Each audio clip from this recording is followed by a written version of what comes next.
Also, a disappointing result that means you'll have to settle for the playoffs. How do you bounce back from today? You have to, in case of having to. Obviously, first half I played very well.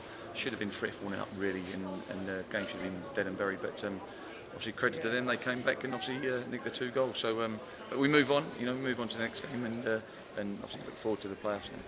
You mentioned it could have been 2 or 3, and it could have been more than that. How do you finish these games off? Score more goals in the other position. That's the way of doing it. But I would like to say, to be fair, and put on record that Cheltenham, well done to Cheltenham. They had a fantastic season. Well done to Gary and everybody down there. And I wish them all the best for next season. Has that been a different season they've been able to finish these sort of teams off? I think, especially the last 6 or 7 games. We've drawn too many. Obviously lost today, but we've drawn too many where we should have won. But all credit to the teams that we played. They're not going to come down and roll over. So you've got to give the other players credit, but other teams credit. But we've got to move on and look forward to Halifax next week. And you still have a chance to go up through the playoffs, obviously. How do you re-motivate the players for that? I think you just got to say there's a chance of playing at Wembley. That's the motivation. I think that's all they need. Obviously, they're all bitterly disappointed. Obviously, we lost the game today, but they've got to pick themselves up for Monday and move on.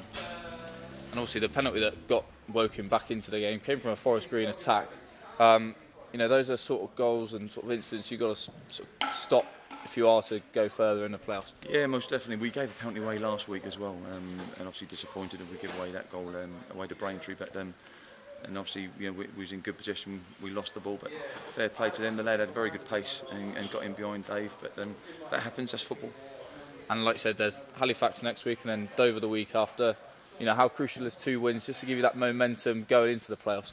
I think it's just performance. We've got to put a good performance in both games, and then you have that momentum then. But like I say, it was just the second half today I was disappointed with, but first half, if we play like we can in the first half for the next 2, 3, 4, 5, 6 games, then I'll be more than happy.